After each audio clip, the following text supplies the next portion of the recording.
Every morning when I wake up, I check my smartphone for any texts or emails I may have missed. And within about 5 or 10 minutes, I find myself going down this rabbit hole.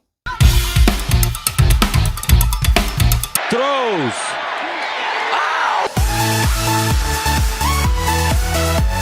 I have a sister, and she is 10 years younger than me, and apparently was raised by her best friends.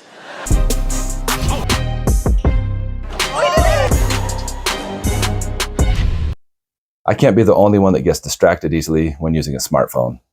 Squirrel.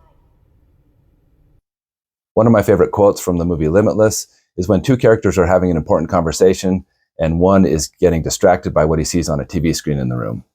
I can really relate to this. You're not one of those kind of guys, are you, Eddie?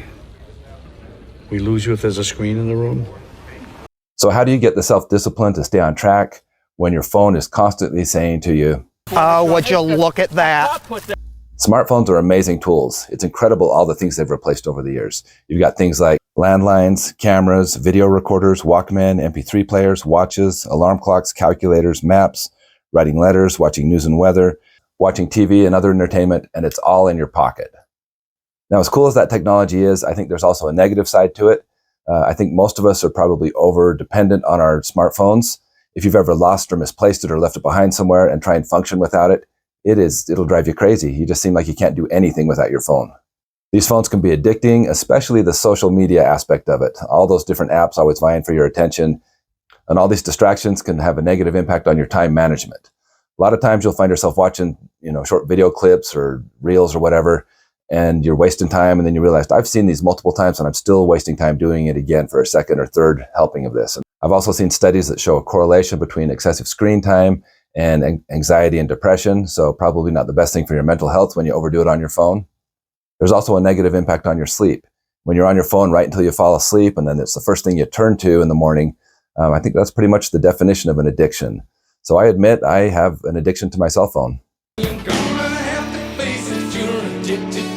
So I thought it would be helpful if I did a fast or a sort of a challenge where I don't use my cell phone for a certain amount of time to see how long I could go. At first I thought maybe a week would be good, and then I realized not a chance, that's way too long. Then I changed it to 3 days, we'll shoot for 3 days. Still though, there's just so much I use my phone for, it's gonna be difficult. So I thought, let's go 24 hours without using your cell phone. Now I do get some important calls and notices, so I would still allow myself to make phone calls on it, respond to text, and then on a couple messaging apps, I would just look at those, but no Instagram, no Facebook, no YouTube videos, none of the other stuff I spend so much time wasting every day. So here's how it's going to go. I'm going to give myself 24 hours. I'm just going to use some willpower, and I know I can overcome it if I just use willpower. So here we go. It's a bold strategy, Cotton. Let's see if it pays off for him. 24 hours later. Did that go the way you thought it was going to go? Nope. Nope. No, it didn't. That was much more difficult than I imagined.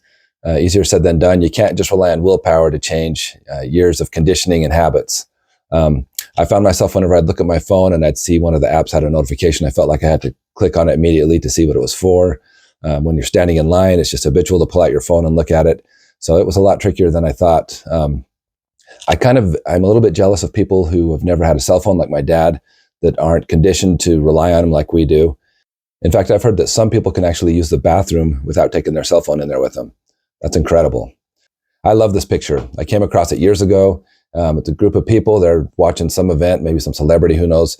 But just look at them. They're all every one of them has a cell phone glued in their hand. They're trying to film, watch through. There's one older lady in the front.